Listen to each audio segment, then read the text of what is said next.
அண்ணா தமிழகம் முழுவதுமே மக்கள் இன்னைக்கு 2 விஷயத்துல மிக கடுமையாக இருக்கின்றார்கள். சட்டம் ஒழுங்கு சரி பண்ணணும், ரொம்ப தெளிவா இருக்கிறாங்க. கஞ்சா புழக்க வழக்கத்தை கட்டுப்படுத்தணும், அரசு பள்ளிகளுடைய தரத்தை உயர்த்தணும், உள்கட்டமைப்பு வசதிகள் சாலைகள் எதுவுமே சரியா இல்ல, சாக்கடையிலிருந்து பிரச்சனை. இந்த 4 மட்டும்தான் ஊட்டியிலிருந்து தென் தமிழகம் வரை, கோயம்புத்தூரிலிருந்து சென்னை வரை அதிகமாக பேசக்கூடியது. காரணம், இந்த 4லும் திராவிட முன்னேற்ற கழகம் கோட்டை விட்டிருக்கின்றார்கள். இதை சரிப்படுத்த வேண்டும் என்பது மக்களுடைய எதிர்பார்ப்பு.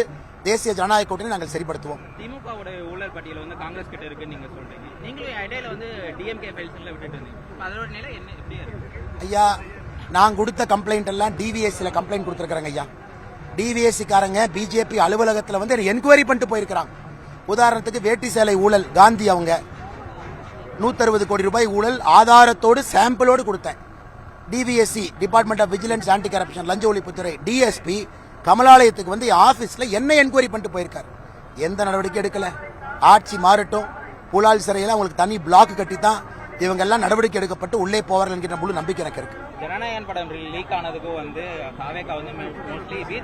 அண்ணா ஜனநாயக படம் லீக் ஆனதை நாங்கள் எல்லோருமே ரொம்ப வருத்தப்படுறோம், வன்மையாக கண்டிக்கிறோம்.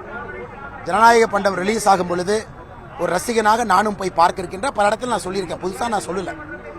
அதுல பாரதிய ஜனதா கட்சி அமைச்சர் ஐயா எல் முருகன் அவர்களை தொடர்பு பற்றி பேசுவது வன்மைத்தனத்தினுடைய உச்சகட்டம்.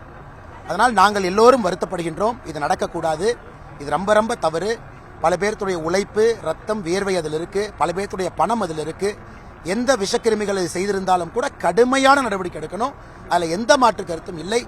ஒருவேளை இதை நீங்க தமிழ்நாட்டில் கம்ப்ளைண்ட் கொடுத்துட்டு சிபிஐக்கு எடுத்துட்டு போகணும்னு சொன்னா கூட நாங்களும் அதை ஆதரிக்கின்றோம்.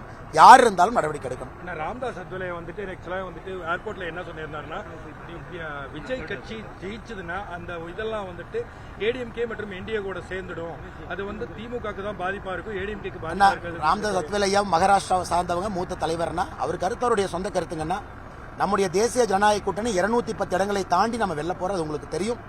நமக்கு யாருடைய தயவும் வேண்டாம். விஜய் அவங்க அரசியல மக்கள் முன்னாடி அவங்க வைக்கட்டும். மக்கள் தெளிவாக இருக்கின்றார்கள். திமுக வேண்டாம், என்டிஏ வேண்டும். செந்தில் பாலாஜி பேசும்போது உங்க மேல ஒரு கடுமையான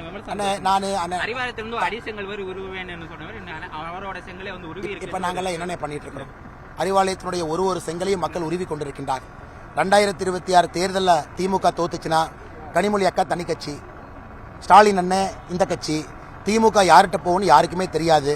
செந்தில் பாலாஜி ஆப்பர்ச்சுனிட்டி பார்ப்பாரு. அவர் கனிமொழிகிட்ட சேர்றதா ஸ்டாலின்கிட்ட சேர்றதான்னு செந்தில் பாலாஜி யோசிப்பார். திமுக என்கின்ற கட்சி 2026க்கு பிறகு இப்படித்தான் இருக்க போது. நீங்களும் பார்க்க போறீங்க, நானும் பார்க்க போறேன். அதெல்லாம் செங்கல் உருவப்பட்டது இல்லையா? அதெல்லாம் செங்கல் உருவப்பட்டது இல்லையா? ஒரு செங்கலாக வெளியே வந்துகிட்டு தான் இருக்கு. இன்னைக்கு 210 தொகுதியில் தேசிய ஜனநாயக கூட்டணி ஜெயிக்கும் பொழுது திராவிட முன்னேற்ற கழகம் தமிழகத்தில் ஜென்மத்துக்கு நீ ஆட்சிக்கு வரமாட்டாங்க. ஆனால் செந்தில் பாலாஜி அவர்கள் தரம் தாழ்ந்து ஒரு விமர்சனத்தை வைக்கிறாருன்னா அதே தரம் தாழ்ந்து நான் பேசல. அவர் கைது செய்யப்பட்ட பொழுது KN நேருவை பத்தி என்ன சொன்னாங்க, யார் எங்க யூரின் போனாங்கன்னு என்ன சொன்னாங்க, அதெல்லாம் நான் பேச மாட்டேன். அதெல்லாம் தனி மனித குற்றச்சாட்டு நான் வைக்க மாட்டேன். அதனால் செந்தில் பாலாஜி என்ன வேணாலும் சொல்லட்டும். அவர் டாஸ்மாக்ல 10 ரூபா சம்பாரிச்சு அந்த பணத்தை கொண்டு வந்து வாரி இறைத்துக் கொண்டிருக்கின்றார்கள். கோயம்புத்தூர் தெற்கு தொகுதியில் ஒரு சரித்திரம் காணாத தோல்வி அவர் பார்க்க போறார். தேங்க்யூ அண்ணா.